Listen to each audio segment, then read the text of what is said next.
Hi friends, നമുക്കിന്ന് വെള്ളരിക്ക കൊണ്ട് വെള്ളരിക്ക മാങ്ങാ പച്ചടി വെക്കണം എങ്ങനെയെന്ന് നോക്കാം. അതിന് ഞാൻ ഒരു കഷ്ണം വെള്ളരിക്ക എടുത്തിട്ടുണ്ട്.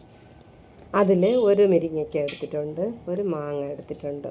ഇത്രയും ഞാൻ എടുത്ത് റെഡിയാക്കി വെച്ചിട്ടുണ്ട്. ഞാൻ എൻ്റെ അണ്ണൻ്റെ മരുമോളെടുത്ത് ഒരു മാങ്ങ ഒരു വീട്ടിൽ മാവ് നിൽക്കണം ഒരു മാങ്ങ ചോദിച്ചപ്പോൾ അവൾ എനിക്ക് 5 മാങ്ങ തന്നു.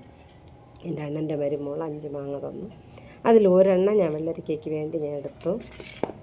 അത് കഴിഞ്ഞ് തേങ്ങ, പച്ചമുളക്, ജീരകം, 5 പല്ല് വെളുത്തുള്ളി ഇത്രയും റെഡിയാക്കി ഞാൻ എടുത്തിട്ടുണ്ട്. അതിനരയ്ക്കാൻ വേണ്ടി ഞാൻ എടുത്ത് വെച്ചിട്ടുണ്ട്. പിന്നെ വള്ളിപ്പയറെടുത്ത് അതും സവാളയും കൂടെ വിഴുക്കുരട്ടാനായിട്ട് അതും ഞാൻ അടുപ്പിൽ വെച്ചിട്ടുണ്ട്. കാരണം ഗ്യാസ് തട്ടുപാടായതുകൊണ്ട് എല്ലാം നമ്മൾ അടുപ്പിൽ വെച്ചാണ് വേവിക്കുന്നത്. അതുകൊണ്ട് ഒരു സമയം എനിക്ക് എടുക്കണം തീ കത്താനായിട്ട്.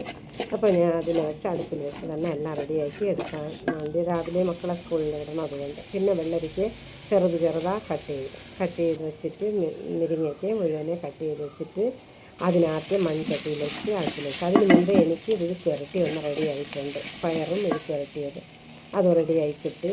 അപ്പോൾ അതിനെ മാറ്റി വെച്ചിട്ട് ഞാൻ രണ്ടാമത് ഈ വെള്ളരിക്കയെ അങ്ങനെ ആ അടുപ്പിൽ തന്നെ വെച്ച് വെള്ളരിക്കയെ അടുപ്പിൽ വെച്ച് തീ കത്തിച്ചിട്ട് അടുപ്പിൽ അടച്ച് വെച്ച് തീ വെച്ചിട്ട് മാങ്ങ എടുത്ത് മാങ്ങയെ തോട് പൊളിച്ച് നല്ലവണ്ണം ചെറുതായിട്ട് തോട് കളഞ്ഞിട്ട് ആ മാങ്ങയും കൂടെ ചെറുതായി കട്ട് ചെയ്ത് അതിനെ അടുപ്പിൽ വെച്ച് അപ്പോഴത്തേനും വെള്ളരിക്ക തിളച്ച് അതിനാവശ്യമുള്ള ഉപ്പിട്ട് കൊടുത്തിട്ട് അത് കഴിഞ്ഞ് അതിനെ ഒരിളക്കിളക്കിയിട്ട് ഈ മാങ്ങയെ അതിൻ്റെ അകത്ത് വീണ്ടും ഇട്ട് കൊടുത്തത്.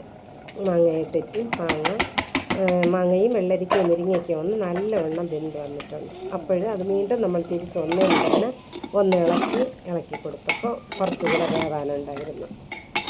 അങ്ങനെ വെന്ത് അതും അടുപ്പിൽ വെച്ച് അടച്ചിട്ട് തിരിച്ച് അരപ്പൊക്കെ അരച്ച് നല്ലതായി ഒന്ന് അരപ്പരച്ചെടുത്തിട്ടുണ്ട്. അങ്ങനെ അരപ്പേണ്ട നല്ലവണ്ണം ഈ മുരിങ്ങയ്ക്കയും ഈ വെള്ളരിക്കയും മാങ്ങയും നല്ല ഒന്ന് വെന്ത് കിട്ടിയിട്ടുണ്ട്. അടുപ്പിൻ്റെ ബാക്കിലാണെങ്കിൽ ഞാൻ ചൂട്ടിലാമി, അതായത് പൊട്ടിലാമി, പണ്ടത്തെ ആ ലാമി എടുത്ത് ഞാൻ അടുപ്പിൽ മറച്ച് വെച്ചിട്ടുണ്ട്. കാരണം അത് ഉണങ്ങാറ്റാണ് ഈ സ്മെല്ലടിക്കും. അപ്പോഴത്തേനും വെള്ളരിക്കക്കറി റെഡിയായി. അപ്പോൾ അതിന് ഞാൻ കടുക് പൊട്ടിച്ച് ഒഴിച്ച് ഒന്ന് നല്ലവണ്ണം കലക്കിയെടുത്ത് അപ്പോഴത്തേനും ആ വെള്ളരിക്കക്കറി ഒന്ന് നല്ലവണ്ണം റെഡിയായി കിട്ടിയിട്ടുണ്ട്. നിങ്ങൾ ഒരു ദിവസം ഇതേപോലെ വെള്ളരിക്ക കറി മക്കൾക്ക് വെള്ളരിക്ക മാങ്ങാ പച്ചടി വെച്ച് കൊടുക്കണം. Thank you.